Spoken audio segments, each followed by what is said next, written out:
Hello students, let's continue with Science 1, Chapter 9, Carbon Compounds, the third part.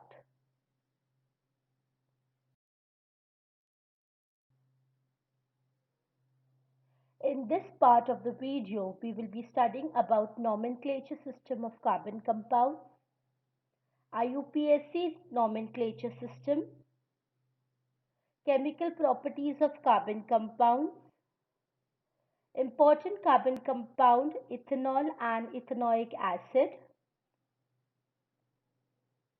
and chemical properties of ethanol and ethanoic acid. These are the topics which we will be covering in today's video. Let's start with the first topic.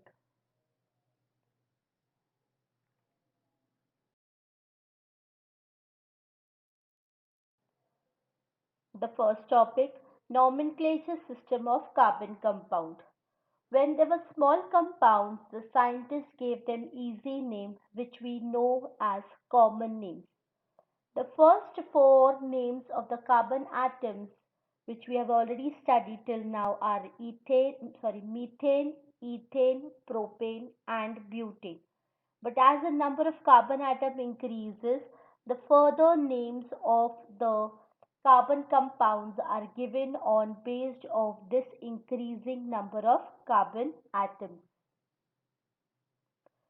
C4H10, that is your butane compound, has two isomeric forms. So the difference and the interrelationship in them was indicated by naming them as N-butane, that is a straight chain. So it is called as normal butane or N-butane, which I have just shown in the picture. And second one is I-butane, which is the isomeric form, but it is in the branch nature. Both have the same molecular formula, that is C4H10, but the structural formula is different, and that is why they are two isomeric in nature. So when it is a straight chain, we call it as normal butane, and when it is branched, we call it as isobutane.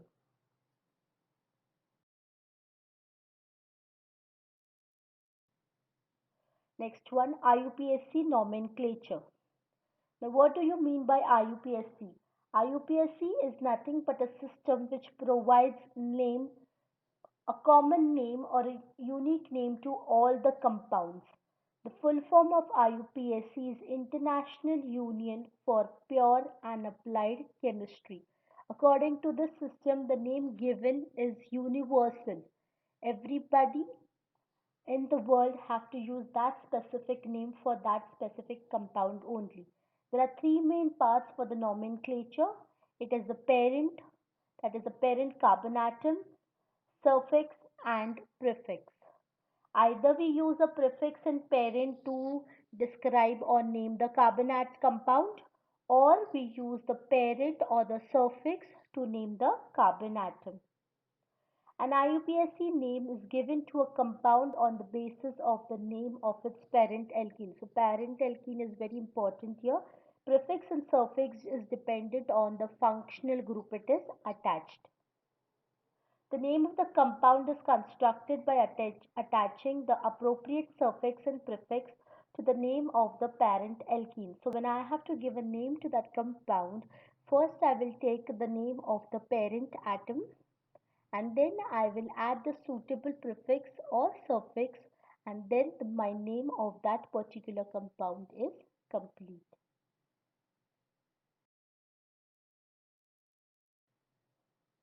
Now let's see the steps. The steps of in the IUPAC nomenclature of a straight chain compound are as follows. The first one, draw the structural formula of the compound of the straight chain compound and count the number of carbon atoms in it.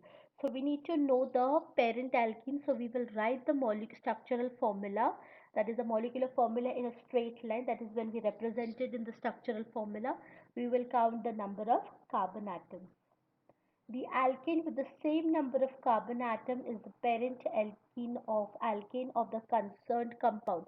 So depending upon the number of carbon atom, if it is 1 methane, 2 ethane, 3 propane, 4 butane, 5 pentane. As the number of carbon atoms we count, we will write the specific name of the alkane. So write the name of this alkane. In the carbon chain, if double bond is present, then the parent name changes from ane to ene. So from alkane, it will become alkene. So you will replace the ane of alkane with ene. Similarly, if there is a triple bond present, then ane will change to ine. So it's alkane, alkyne. So this is the difference between the double bond, triple bond and alkane.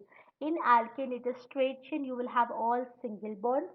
In a alkene, you will have a double bond present, and in alkyne, you will have a triple bond present. So when you will count number of carbon atoms first, and if there is a double bond present, then instead of ane, you will write ene. Instead of a triple bond, if there is a triple bond present, then instead of ane, you will write yne. Let's see the step 1 with an example.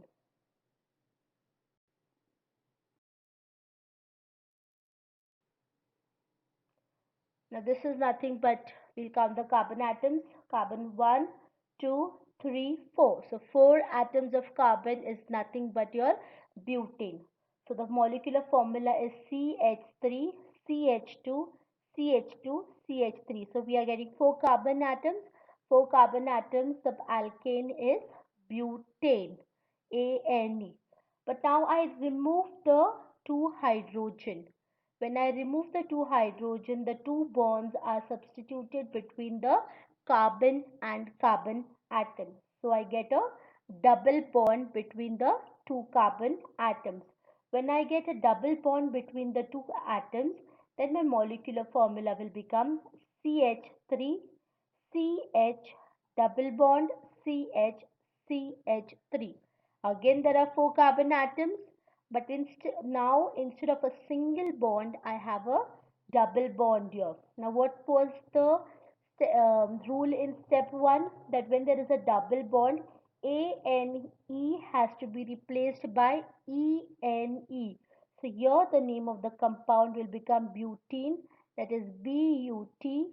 ANE is replaced by ENE on the presence of a double bond.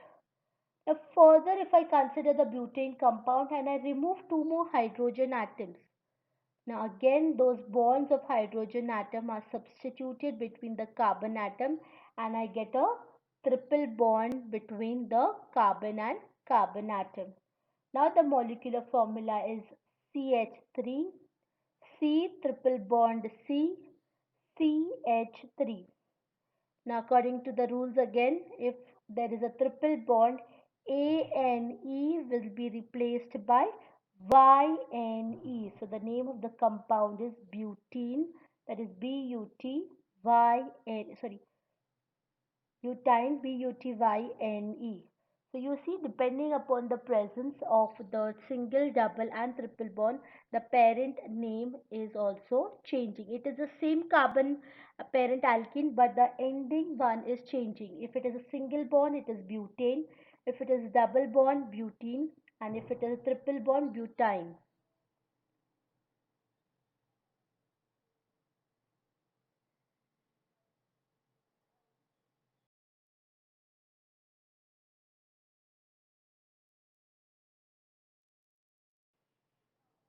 Let's move to step 2 now.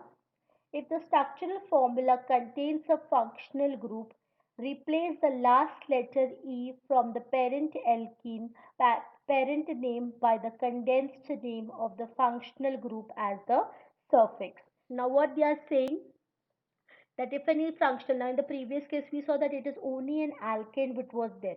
But if I take a functional group, and whichever functional group I'm attaching, that functional group's name has to be attached to the parent name by removing the last letter E of the parent name. But there is one exception here. Exception is that the condensed form of the functional group halogen is always added as a prefix.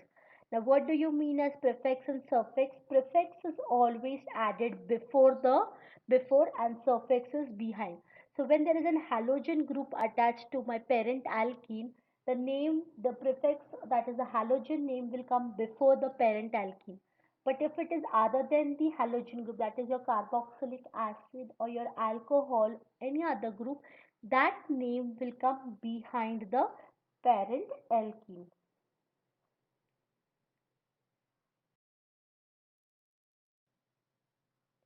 Now see this table over here. The functional group halogen.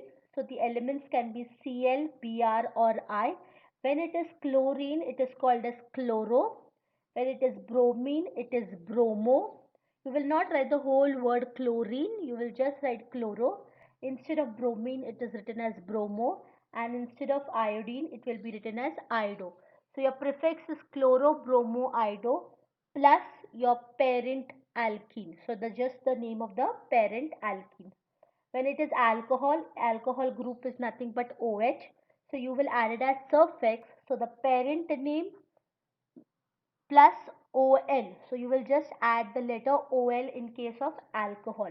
When it is an aldehyde, the functional group for aldehyde is CHO. So when there is CHO, you will add the word AL. Okay, for alcohol it is OL. For aldehyde it is AL. When it is a ketone, ketone is C double bond O dash, again a bond which is parent plus 1, ONE1. Okay, ketone is 1. Carboxyl, it is not 1, it is ON they call it, but we spell it out as ONE1. Carboxylic acid is C double bond O H or COOH. It is parent plus oic acid, OIC, oic acid. Amine, NH2, the functional group, is added as parent plus amine. From alcohol to amine, the parent name is written with the subtraction of E. Okay, so you will not write the last letter E of the parent name, but instead of that, you will join the words or the suffixes for the each of the functional group. For alcohol, you will add ON. For aldehyde, you will add AN. For ketone, you will add ON, that is ONE. Carboxylic acid, you will add oic acid. And for amine, you will add amine only. Let's see few examples.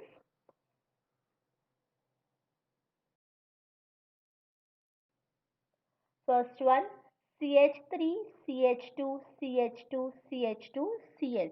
Now I have not written the form in the form of a structural formula. In the plain molecular formula only I have written. I have written, first we will write the name of the carbon atom, that is a parent carbon atom. There are 4 carbon atoms, that means it is a parent alkene is butane. Prefix is chloro. Why? Because the chlorine is added. Chlorine is an halogen atom. Halogens are always added as the prefix. So chlorine, for chlorine the prefix uses chloro. And your IUPAC nomenclature or name is chlorobutane. Because for halogen we have to write chloro plus the parent name. So chloro plus butane. Second one, CH3, CH2, CH2, CH2OH. Now the functional group is OH. Parent name again is butane. Here, is it prefix or suffix now? It is suffix and OH stands for OL. And therefore the IUPAC name is butane plus OL. E is replaced with OL and therefore it is butanol. Butanol.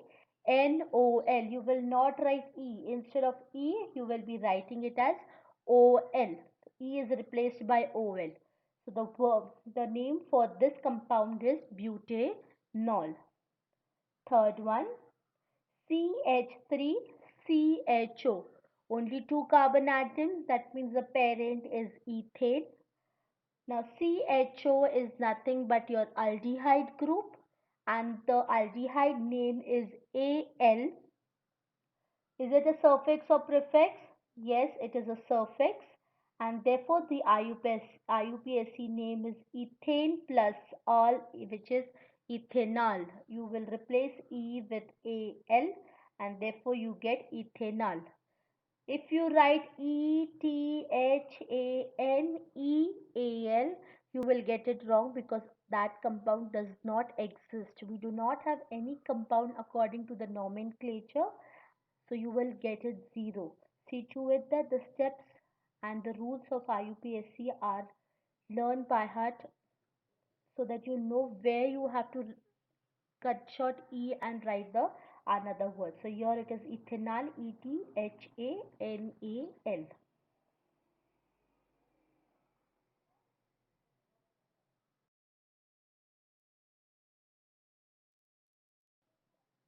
Next compound CH3CH2 C double bond OH.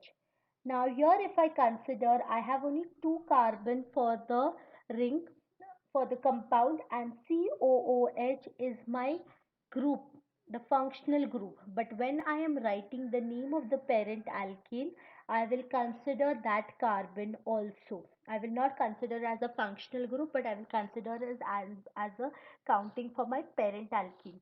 So I have three carbon atoms. That means the three carbon atom parent is propane. It is COOH group, that is carboxylic acid.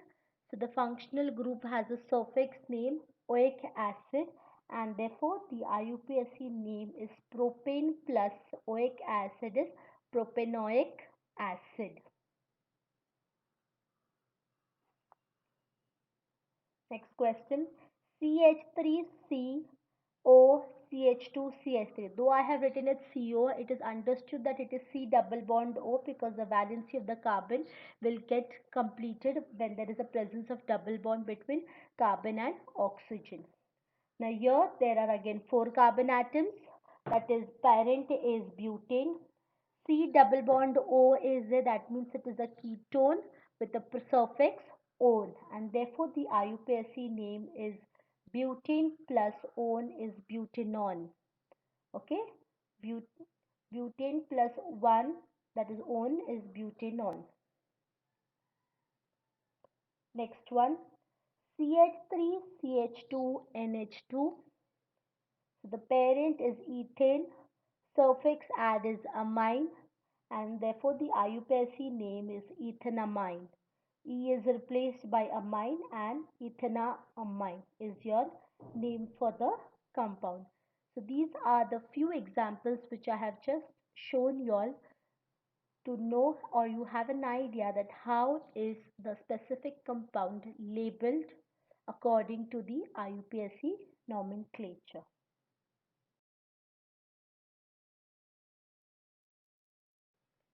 Now let's move to step 3. Number the carbon atoms in the carbon chain from one end to the another. So when there is a straight chain written, you will start numbering the carbon chain from one end to the another end. Assign number 1 to the carbon in the functional group CHO and or COOH if present. So if in the carbon chain I have an aldehyde or a carboxylic acid group, then I will start the numbering from there. So CHO or C double bond OH carbon should get my numbering 1. Otherwise, the chain can be numbered in two directions. So if there is CHO and C double bond OH group not present, then the carbon chain can be assigned in both the ways, from left to right or from right to left. But here there is one more condition given, except that numbering which gives a smaller number to the carbon carrying the functional group. This is very important.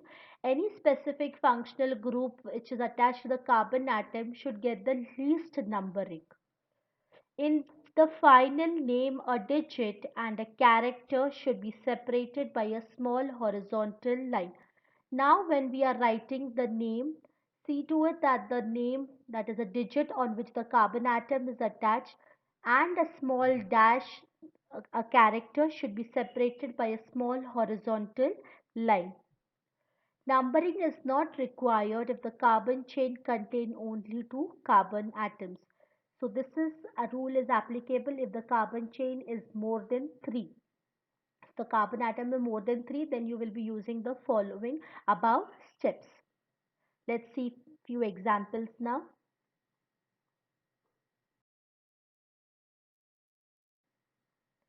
The first one, the functional group added is C double bond O, which is nothing but your ketone. Now I can start the numbering from my left to right, that is yellow color arrow which is shown. So if I start from left to right, my first carbon, this is my first carbon, second carbon, third carbon and fourth carbon. But I can also start the numbering from right to left, which is shown in red color arrow. So according to the red color arrow, this will be my first carbon atom, the second carbon atom, third carbon atom and fourth carbon atom. So since there is C double bond OH group and CHO group absent, the numbering can be done in both the ways. But there is one more condition which was mentioned, that the functional group of the carbon atom should get the least numbering. So if I see the carbon atom which is joined to the functional group double bond O, when I see the yellow color arrow, according to the yellow color, the carbon is getting third number, and according to the red labeling, the carbon is getting second position. So we have to use the numbering, least numbering, that means the second position. So I consider the yellow, red color arrow, that means moving from right to left. The parent compound is nothing but butane. C double bond O is added, that is a ketone. The suffix is -one and the IUPAC name is butane plus -one. Now here they have written that you have to add the digit. Now which digit? Where is the double bond O, that is a functional group, present? It is present on the second carbon, and that is why we write butane 2 dash -one. 2 stands for carbon atom where it is attached, and -one is your functional group. Again E is replaced. You will not be writing E. So the compound name is butane 2-one. I hope you understood from where did I get this 2. 2 is the number of carbon atom on which my functional group ketone is attached. And why did I take 2 and not 3? Because we have to take the lowest number or the least number of carbon atom. So according to the rule, the carbon atom, when I move from right to left, the carbon is getting the second position. And when I move from left to right, the carbon is getting third position. In second and third position, second position is the least position, and that is why I take the representation of 2.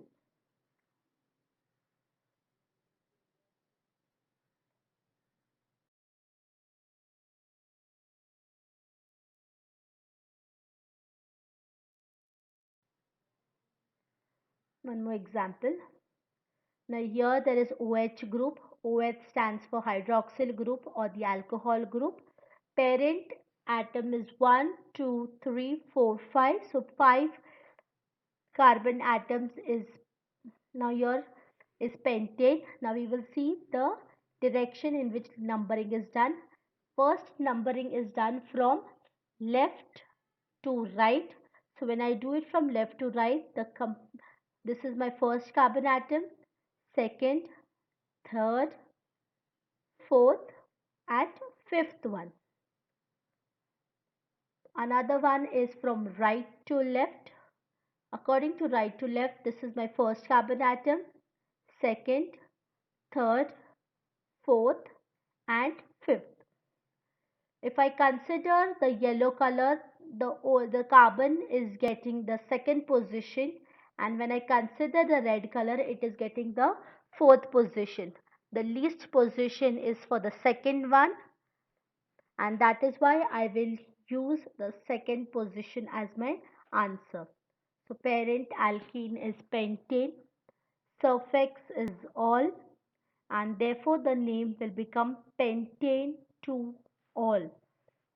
2 is the position in which the OH group is attached, and that is why the name of the compound is pentane 2-all.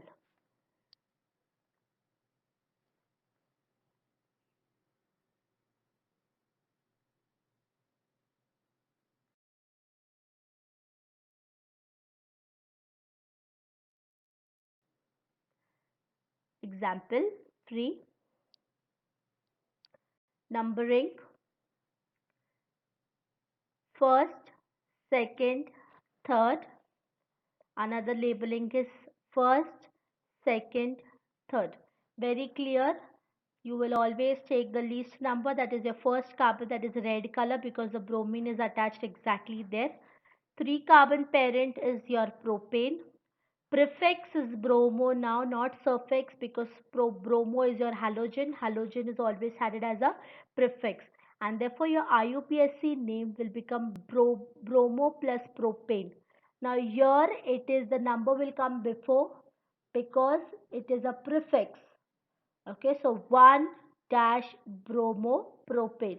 Nothing will be subtracted over here. In this alkane, the E is not reduced, it will remain as it is. So the name for this compound is 1 dash bromo propane. This is only an exceptional case of an halogen, not in other cases.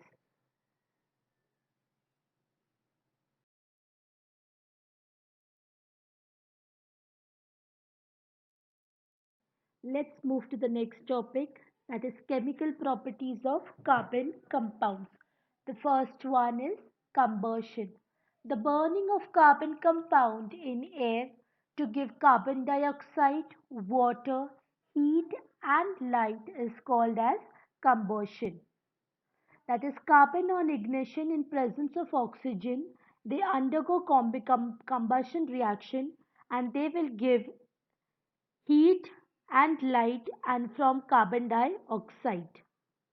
Hydrocarbons and carbon compounds undergo combustion in presence of oxygen to emit heat and light and form carbon dioxide and water as a common product. So this is the common thing which we will get in a combustion reaction.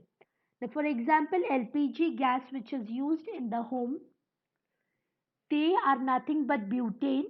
So when butane, it comes in the presence of oxygen which is there in the air, a reaction takes place and the reaction emits out carbon dioxide. Water in the form of vapor is given out and heat energy, which is generally used for cooking.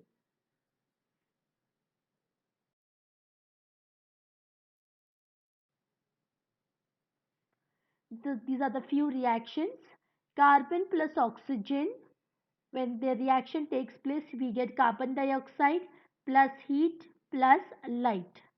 Then methane plus oxygen, when they react, we get carbon dioxide plus water vapor plus heat plus light. Ethanol, that is CH3CH2OH, again in the presence of oxygen, we get carbon dioxide, water, heat and light. So when any carbon compound we take in the presence of oxygen, we get heat and light and carbon dioxide is a byproduct. In some cases, we get water molecule also.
Okay, students, as we saw in the video, we saw that when the gas was ignited, in the first case we got a blue color flame, and in the second case when we ignited the gas, a yellow color flame was obtained.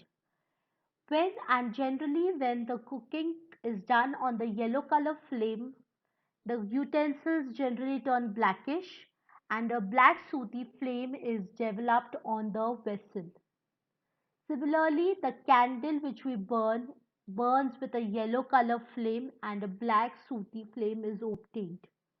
Why is this, or what is the reason behind this?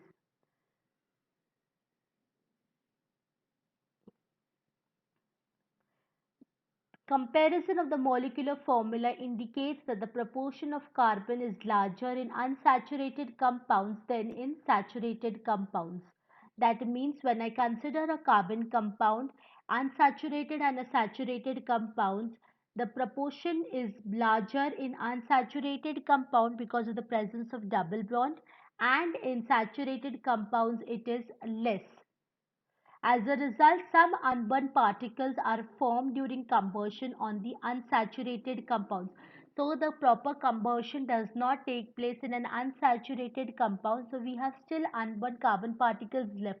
This unburned particles generally give rise to the yellow color flame and in turn turns into a sooty flame also. So while in the flame, these hot carbon particles emit yellow light and therefore the flame appears yellow in color. However, if the oxygen is supplied in a limited, a yellow flame is obtained by combustion of saturated compounds as well.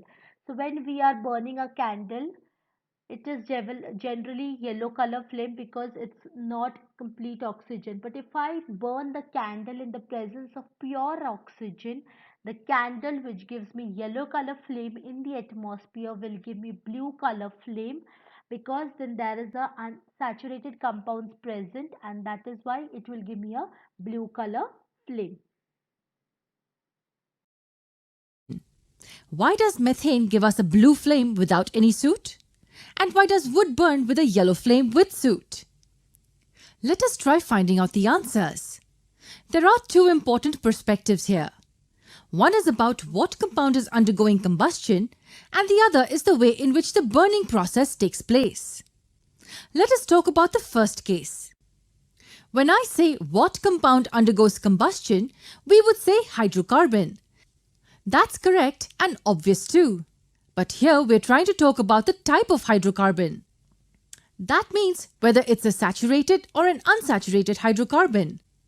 Saturated hydrocarbons have a single covalent bond between all the carbon atoms. On the other hand, unsaturated hydrocarbons have at least one double or triple bond between the carbon atoms. We know that methane is a saturated hydrocarbon. And what type of flame is seen on burning methane? Yes, it's clear blue-colored flame. So are we trying to say that saturated hydrocarbons burn with a clear blue flame? Yes. And why is that? Combustion is a process in which the oxygen atoms break through the carbon bonds. That means newer bonds will be formed along with the breaking of older ones. As a result, carbon dioxide and water are formed along with energy liberation. So in case of saturated hydrocarbon, the oxygen atoms are able to break the bonds very easily. That is because there are only single bonds that exist. However, in case of unsaturated hydrocarbons, the same number of oxygen atoms will be unable to break the carbon bonds easily. It's because the efforts needed for breaking double or triple bonds will be greater. So it is the presence of single or double and triple bonds between the carbon units that result in blue or yellow flames respectively. Now let us talk about the next perspective. What type of combustion is taking place? In the same example that we mentioned a while ago, if you notice, I said that same amount of oxygen is insufficient to break the double and triple bonds, remember? That means the same number of oxygen atoms that were used to break bonds in the saturated compound prove insufficient for breaking the bonds in the unsaturated one.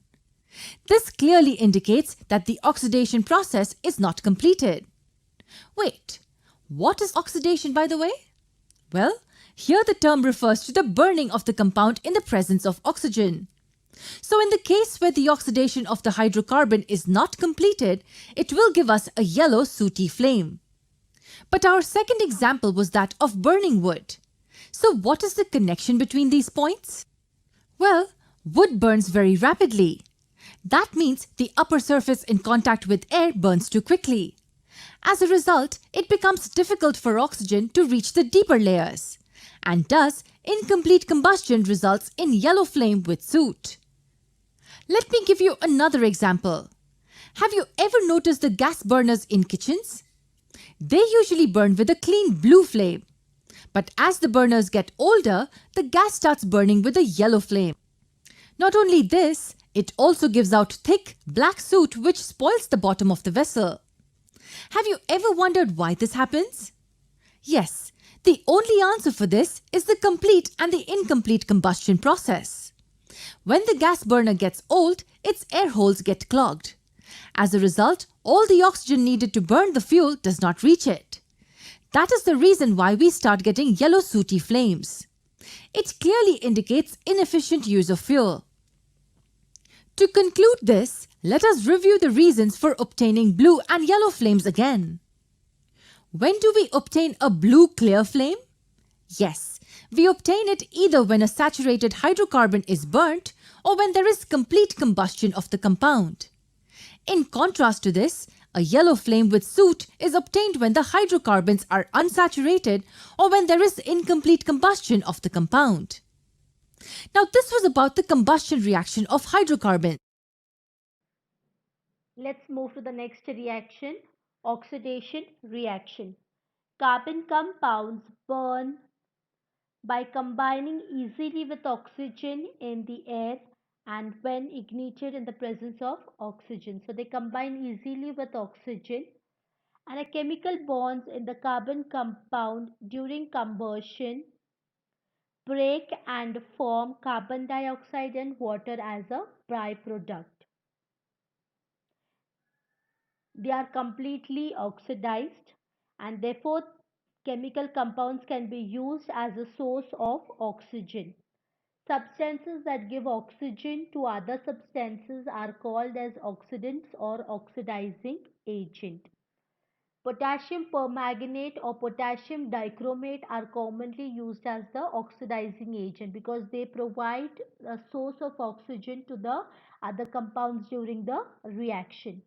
An oxidizing agent affects on certain functional group in the presence of carbon compounds. So when they are oxidizing, some functional groups are being affected due to the presence of this oxidizing agent.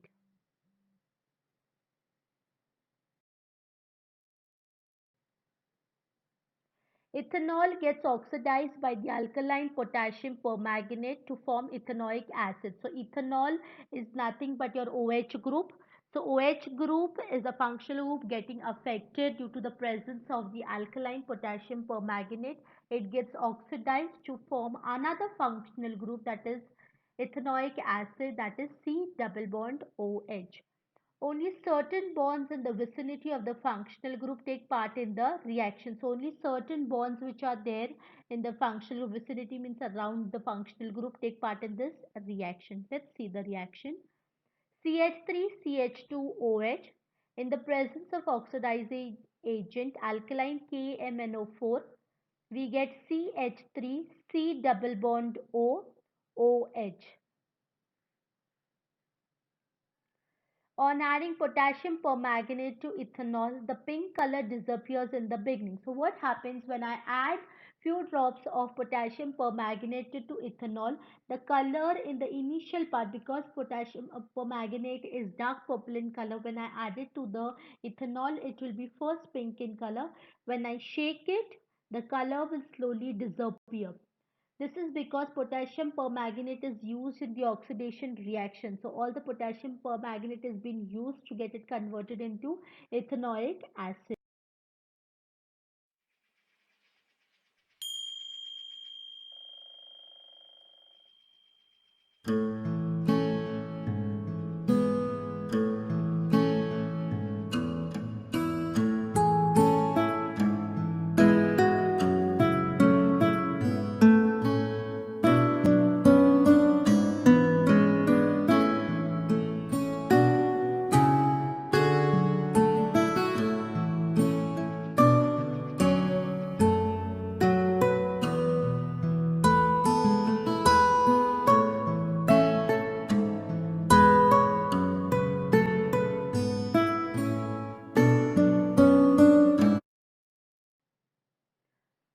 as you saw in the video, as the drops of KMNO4 were added to ethanol, the color was turning pink, and after a little while it was turning colorless.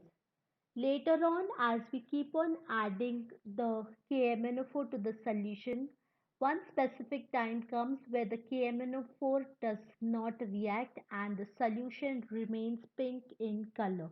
Okay, so because why the oxidation is complete. See, at certain point of the addition, the oxidation of all the quantity of ethanol in the test tube is complete. Since the oxidation of all the ethanol is complete, the further oxidation does not take place and therefore the colorless solution is not obtained back. If the addition of potassium permanganate is continued beyond this point, it is not used up and it becomes excess. So it is not used up, it will become excess, and therefore the pink color of this excess potassium permanganate does not vanish but stays as it is. So after a little specific time, the potassium permanganate will remain in the solution and the pink color will not diminish, it will remain as it is. This shows that all the when initial part of the addition of potassium permanganate, when it is added to ethanol it is using the potassium permanganate getting oxidized and getting converted to ethanoic acid. Let's move to the third reaction, that is addition reaction. A reaction in which one molecule combines with another molecule to form a large molecule with no other product. So when one molecule is joining with another molecule, we get a larger molecule formation taking place and there is no byproduct obtained. Let's see the example here. So when I take an unsaturated hydrocarbon and I add a specific reaction taking place, then my unsaturated compound will turn into saturated hydrocarbon. Now here, if I see unsaturated hydrocarbon in the presence of nickel catalyst and hydrogen, R is nothing but your alkyl group. The reaction takes place and it is getting converted into a saturated hydrocarbon. You can see carbon and carbon has double bond. On reaction, that means on addition reaction, hydrogen is added and then it is unsaturated hydrocarbon becomes a saturated hydrocarbon. When I replace my R alkyl group with a hydrogen atom, then I get ethene. Ethene is nothing but double bond CH2 double bond CH2. In the presence of nickel catalyst, hydrogenation reaction takes place and I get ethane. That means R is added on both the sides and then my double bond is getting converted into single bond.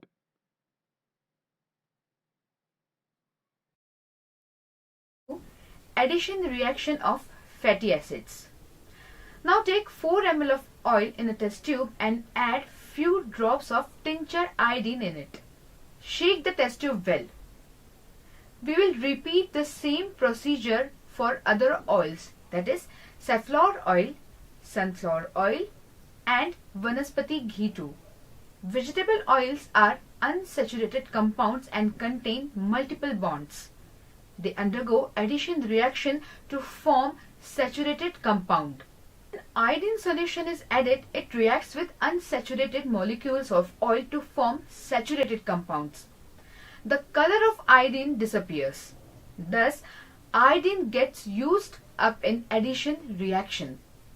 The iodine test indicates the presence of multiple bond in vegetable oils.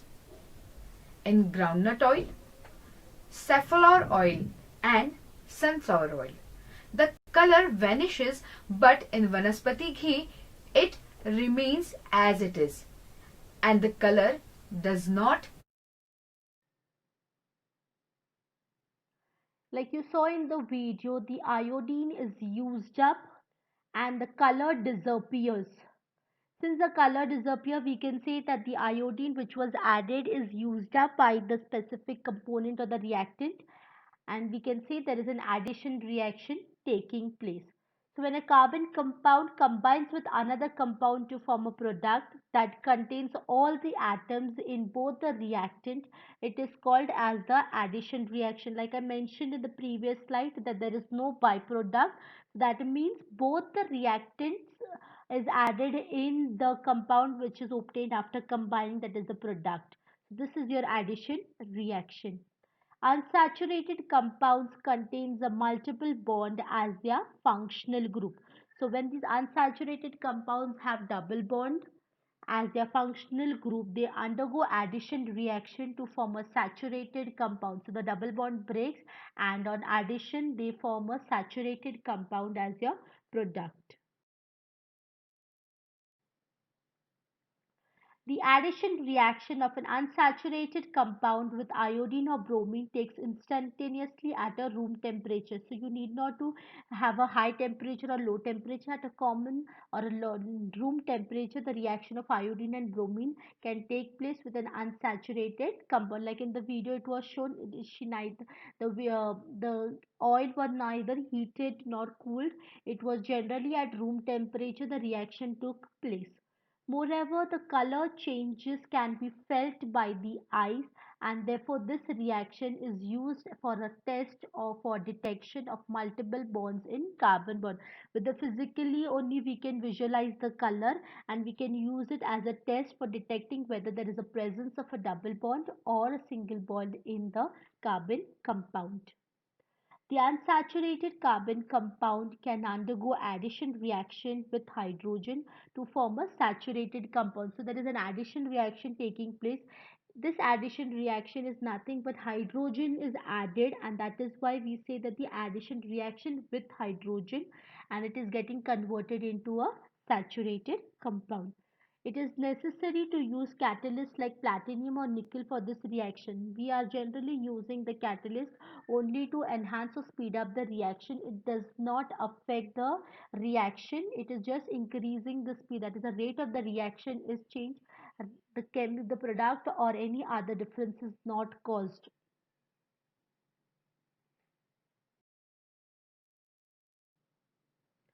The reaction is used for hydrogenation of vegetable oil in the presence of nickel catalyst. So the vegetable oil is generally the unsaturated compounds which is generally using the hydrogenation reaction, that is addition of hydrogen in the presence of nickel catalyst. Iodine test detects the presence of multiple bonds in the molecules of oil, while Vanaspati ghee is found to be saturated. Okay, so multiple bonds are present in the oil, but in Vanaspati ghee it is generally saturated. That means it has only single bond. The molecules of vegetable oil contain long and unsaturated carbon chain. So the vegetable oil which is there, generally longer chain is there, and it is unsaturated because of the presence of double bond in it. Hydrogenation transforms them into a saturated chain, and thereby Vanaspati ghee is formed. So when hydrogenation takes place of the vegetable oil, we get it into a saturated compound, and that saturated compound is nothing but your Vanaspati ghee. Unsaturated fats contain double bonds which are healthy in nature, while the saturated fats are unhealthy or harmful to health. That is why ghee which is there is generally more fattening as compared to oil.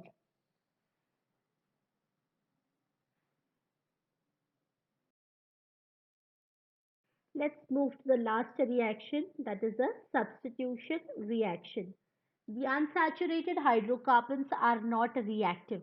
Now, why are they not reactive? For example, if I take the example of methane, methane is CH4. Carbon bond, the valency of carbon is 4, and the 4 valency is being fulfilled by the hydrogen atom. So, the carbon is CH4. Since carbon is completing its valency with 4 hydrogen atom, it is attaining a stable configuration, and that is why it is non-reactive in nature. So most of the saturated hydrocarbons are generally unreactive because of the complete octet or a stable configuration which they have attained, and therefore they remain inert in the presence of most reagent. But what happens when there is in the presence of sunlight? This saturated hydrocarbon reacts rapidly with chlorine, and then a reaction takes place. Chlorine atoms replace one by one all the hydrogen atoms in the saturated hydrocarbon. So when I take methane in the presence of chlorine and in the presence of only sunlight, okay, so the reaction takes place and each of the hydrogen atom is being replaced by the chlorine atom. The reaction in which the place of one type of atom or a group is in a reactant is taken by another atom or a group of atom is called as substitution reaction. Here only chlorine atom is replaced, but if I take another compound and in there if the group is being replaced by another group or an atom, that is called as a substitution reaction. We have already studied about displacement reaction. Substitution is also similar. When I substitute one of the hydrogen atom of the saturated hydrocarbon with another atom or a group, it is called as a substitution reaction. Let's now check out the reaction of the compound methane with chlorine. When methane is made to react with chlorine in the presence of sunlight, one of its hydrogen atoms gets replaced by a chlorine atom. The product so formed is chloromethane. If the reaction is carried out with excess of chlorine and continuous exposure to sunlight, the chlorine atoms replace all the hydrogen atoms of methane one by one, giving rise to the products dichloromethane, chloroform, and carbon tetrachloride. We already saw in the video the different hydrogen is replaced, the four different hydrogen which are replaced by the chlorine atom. Let's have an overall view of all the reaction. So when I take methane in the presence of chlorine, in the presence of sunlight, I get CH3Cl plus HCl is evolved. Now when I further react HCH3Cl, further addition of chlorine in the presence of sunlight, one more hydrogen is replaced and is substituted with chlorine. So I get CH2Cl and hydrogen chloride as my byproduct. Further on reaction with chlorine, CH2Cl2, again one more hydrogen is being substituted by the chlorine molecule and I get CHCl3 plus HCl. Again further reacting with CHCl3 and chlorine, I get CCl4, where all my four hydrogen atoms are being substituted by chlorine atoms and I get CCl4, that is carbon tetrachloride, and HCl is released. So chlorination of methane is a substitution reaction which gives you four different products. So each of the hydrogen atom is replaced in each of the step and we get four different products if the reaction is continued further. Large number of products are formed in chlorination reaction of higher homologues of alkane. Here it is a smaller one or the basic alkane, but as the number of carbon atom increases, we get a longer chain or a large number of product is obtained.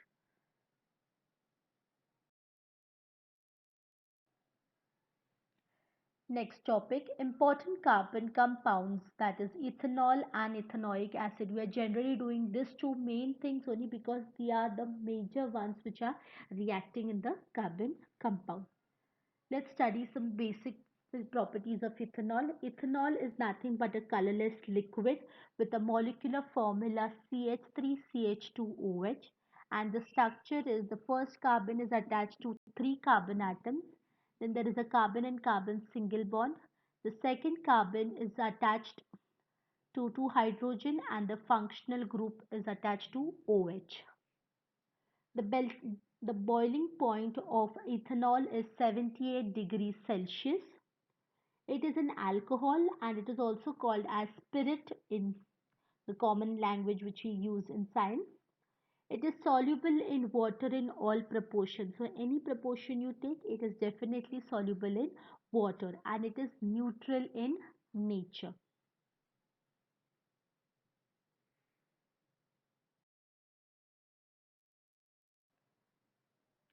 Consumption of ethanol, which is an alcohol, harms the health. It adversely affects the psychological process and the central nervous system. Ethanol is generally used as an coolant, as it is disinfectant, and it is also used in medicine. Now, since the consumption is harmful for health, it generally causes dizziness, lack of coordination, mental confusion, slow down your metabolic rate, depresses your central nervous system, and sense of judgment gets impaired because it is an alcohol. And we had already studied in the previous class, consumption of alcohol generally affects your central nervous system. You generally tend to lose your balance and everything. So that is why this alcohol is generally affecting our health. Consumption of even a small quantity of pure ethanol is very dangerous. Pure form is very dangerous. Ethanol being a good solvent, since it is, we had seen in the previous one, it is when we mix in water in any proportion, it is soluble in all proportion. That is why it is a good solvent. It is used in medicine such as tincture iodine. Now tincture iodine is nothing but a disinfectant which is used as an antiseptic solution. It is also used in the preparation of cough mixture and also in many tonics. Small amount of ethanol is used in the cough mixture and in most of the tonic.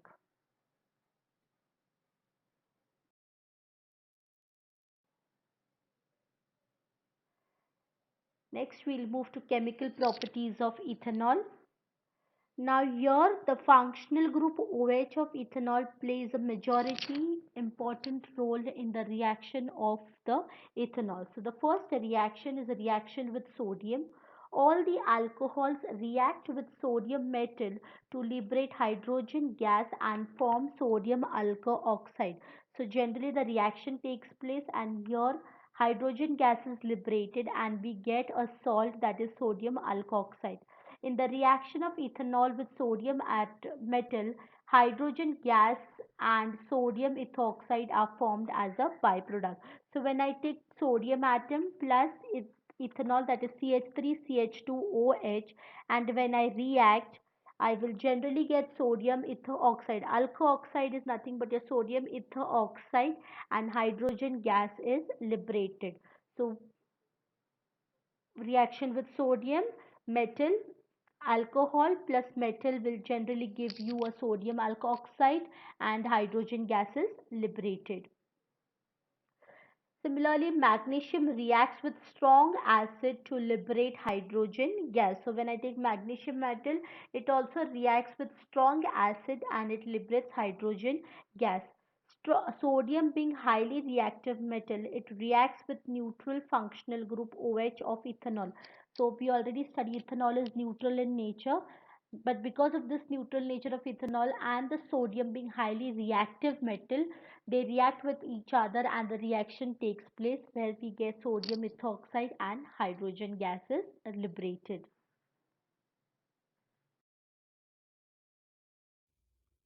Do you know what will happen when ethanol reacts with sodium? Let's study this through an activity. We have taken ethanol and sodium. Take a piece of sodium stored in kerosene using tongs and drop it in a beaker containing ethanol. What will you observe? You observe that sodium melts down in a solution with release of hydrogen gas. From this activity, we conclude that when ethanol reacts with sodium, it releases hydrogen gas and produces sodium ethoxide. Next reaction is dehydration reaction. Now here, when ethanol is heated up at the temperature of 170 degrees Celsius with excess amount of concentrated sulfuric acid, one molecule of water is removed from its molecule to form ethene, an unsaturated compound. So here, from single bond, on removal of water molecule, the compound turns into an unsaturated compound. Let's see the reaction. CH3 CH2OH. So when I heat it at 170 degrees Celsius in the presence of sulfuric acid, now if you see the green color, OH and H is removed, that is water molecule is removed, and since hydrogen is removed, one bond is vacant over there, and from CH2 OH bond is going, so one bond is also left over there, and they to combine together and a double bond is formed. So we get an unsaturated compound, that is ethene. From ethanol to ethene.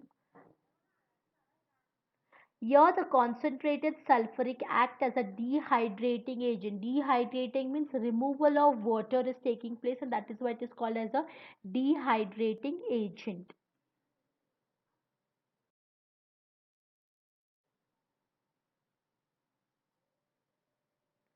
Next one, chemical properties of ethanoic acid. Now the molecular formula for ethanoic acid is CH3COOH. As it is ethanoic acid, there is a presence of C double bond OH. The more structural formula is C double bond O OH, and the second carbon is C, which is bonded to 3 carbon atoms. The first one is a reaction with base. A reaction with a strong base. Now, what is a strong base? Ethanoic acid gives neutralization reaction. We have already studied about neutralization reaction. That is when acid and base react together, we get salt and water formed. So, ethanoic acid gives neutralization reaction with strong base sodium hydroxide to form salt and water. So when I take CH3COOH, that is acid, plus a base, that is NaOH, gives you CH3C double bond ONA plus H2O. When I say CH3COOH, which acid am I talking about? CH3COOH is nothing but your acetic acid. In common terms, it is called as acetic acid, but in scientific, according to the IUPAC, it is called as ethanoic acid. And in common language, acetic acid is also called as vinegar. So, the salt which is formed according to the IUPAC name, it is called as sodium ethonate, while its common name is sodium acetate. Why sodium acetate? Because it is obtained from acetic acid. That is why the salt is named as sodium acetate. But if I go according to the IUPAC nomenclature, the salt formed is sodium ethonate.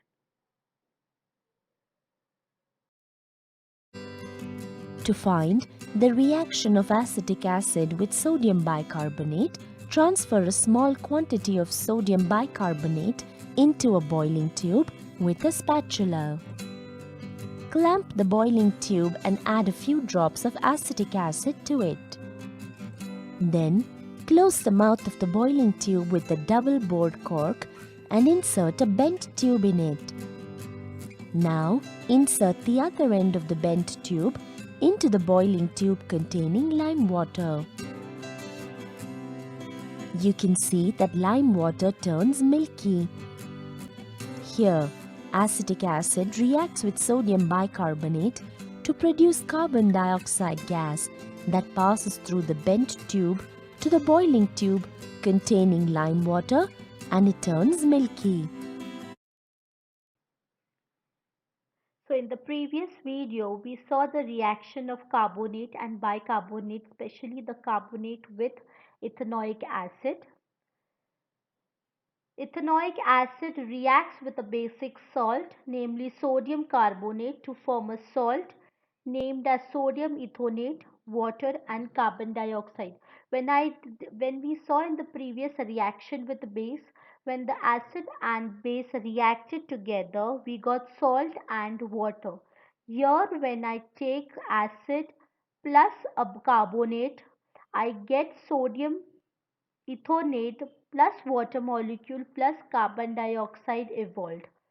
Generally, this carbon dioxide gas, the effervescent, is used to detect where is then passed through the delivery tube, and then the lime water will turn milky, and therefore we can use this to detect the absence or presence of carbon dioxide gas.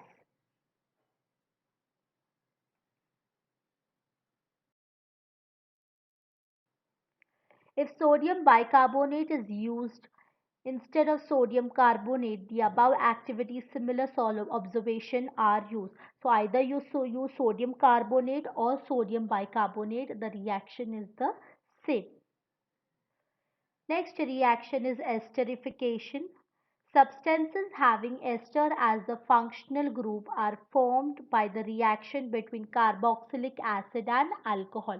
So an ester compound is formed when I take a carboxylic acid, that is COOH group, and an alcohol group, that is OH group.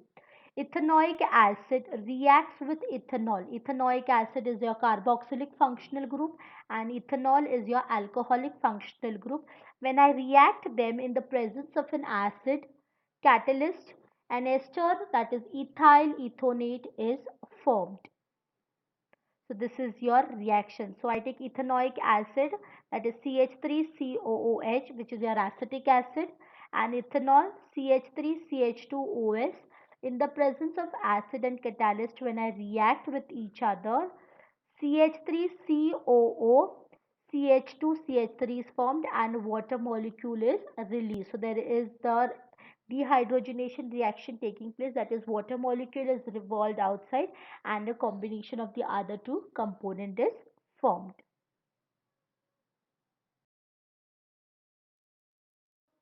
So the esters generally have a sweet odor. The majority of fruits which we have, generally their odor is because of the particular ester present in them. That is why each of the fruit have a different odor, because there is a different ester component present in each of the fruit. Esters are also used for making fragrance and flavoring agent. When an ester is reacted with an alkali sodium hydroxide, the corresponding alcohol and a carboxylic acid is obtained back. Generally, this carboxylic acid is in the form of the sodium salt. So we'll get the alcohol present as it is, but the carboxylic acid is present in the form of the salt. So when ester is reacted with sodium hydroxide, I get sodium carboxylate, which is nothing but a sodium salt, and the alcohol is obtained.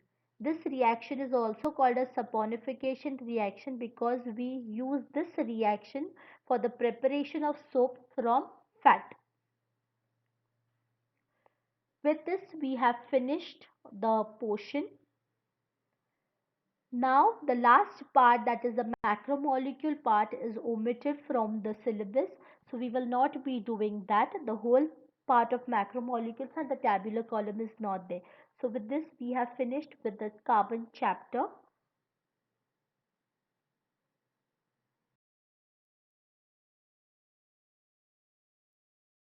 Do you know how to prepare ester? Let's study the process of formation of ester. Here we have used ethanol, glacial acetic acid, and concentrated sulfuric acid. Take a test tube containing a mixture of 1 ml ethanol, 1 ml glacial acetic acid, and a few drops of concentrated sulfuric acid and warm it in a water bath for few minutes. After some time, pour that heated mixture into a beaker containing 20 to 50 ml of water.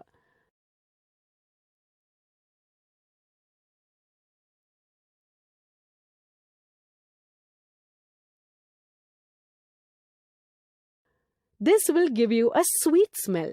Hence, the resulting mixture is an ester.